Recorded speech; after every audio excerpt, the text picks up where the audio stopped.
Inson salomatligi har qanday jamiyat taraqqiyotining eng muhim omili hisoblanadi. Ayniqsa xizmat faoliyatida doimiy ravishda yuqori mas'uliyat va jismoniy hamda ruhiy zo'riqishni talab etuvchi ichki ishlar organlari xodimlari uchun sog'liqni saqlash masalasi alohida ahamiyatga ega. Shu boisdan ularning salomatligini mustahkamlash, kasalliklarni barvaqt aniqlash va profilaktika choralarini kuchaytirish maqsadida muntazam ravishda chuqurlashtirilgan tibbiy ko'riklar tashkil etib borilmoqda. O'zbekiston Respublikasi Ichki ishlar vazirligi tibbiyot boshqarmasi tomonidan shaxsiy tarkib sog'lig'ini mustahkamlash, kasalliklarni erta aniqlash hamda profilaktika ishlarini kuchaytirish maqsadida o'tkazilgan navbatdagi tibbiy ko'rik ham ayni maqsadlarga xizmat qilganligi bilan ahamiyatlidir. Qashqadaryo viloyatini Qarshi hamda Shahrisabz tumanlarida tibbiy tekshiruvlar o'tkazyapmiz. Ularda sifatli ko'rib, sifatli tavsiya berib yoki to'g'ri davo usulini tanlab bilish bizning birinchi maqsadimiz. 6 kun ichida mingdan ortiq kasallar bilan ko'rishildi, gaplashildi, joylarda borib ko'rildi.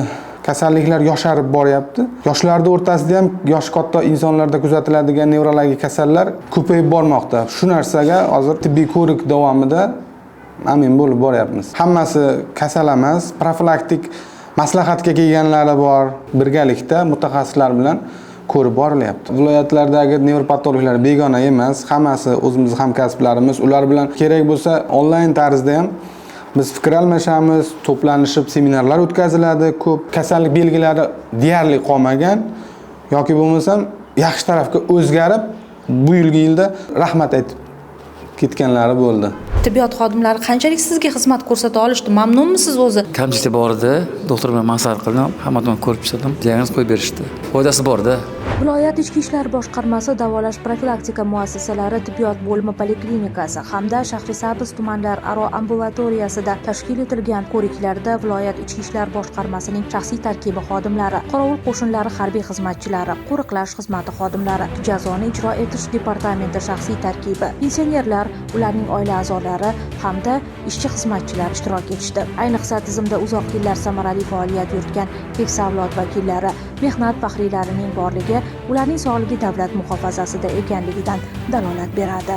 Markazdan kelib tibbiyot vakillari, vrachlar kelib tekshirish o'tkazyapti. Shu bilan bir qatorda faxriylar kengashi raislarimiz joylarda har bir imkoni qadar faxriylarga, ularning oilalariga, yotib qolganlarga hammasiga bu borada tushuntirishlarni olib boryapti.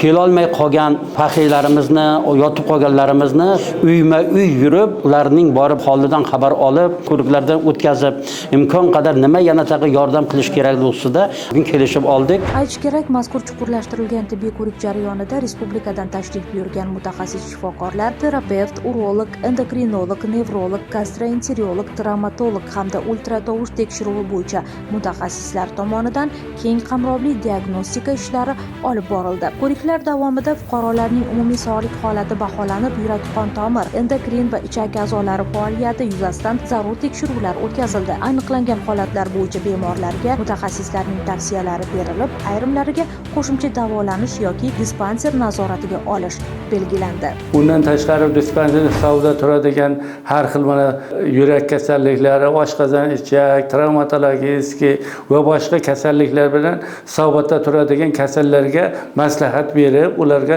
tavsiyalar bermoqda. 20-30 ta bizning pensionerlardan uyida nogiron bo'lib qolgan pensionerlarimizga borib, uyida ko'rib, ularga kerakli tavsiya, muolajalarni qilib kelmoqda. O'zgarishlar juda ham ko'p. Ayniqsa mana yurak kasalliklari bo'yicha, mana qand kasalliklari bo'yicha, mana travmatologiya meditsina kundan kunga rivojlanib ketyapti. Kecha yo'q narsa bugun paydo bo'lyapti. Hozir mana bu qancha erta aniqlansa, shuncha foydasi ko'p. Davolash osonroq bo'ladi. E'tirof etish kerak, bunday tadbirlar ichki ishlar organlari xodimlari hamda ularning oila a'zolari salomatligini saqlash, xizmat qobiliyatini oshirish va kasalliklarning oldini olishga qaratilgan muhim profilaktik ahamiyatga ega bo'lib, kelgusida ham bu kabi tibbiy ko'riklarni muntazam ravishda o'tkazib borish rejalashtirilgan.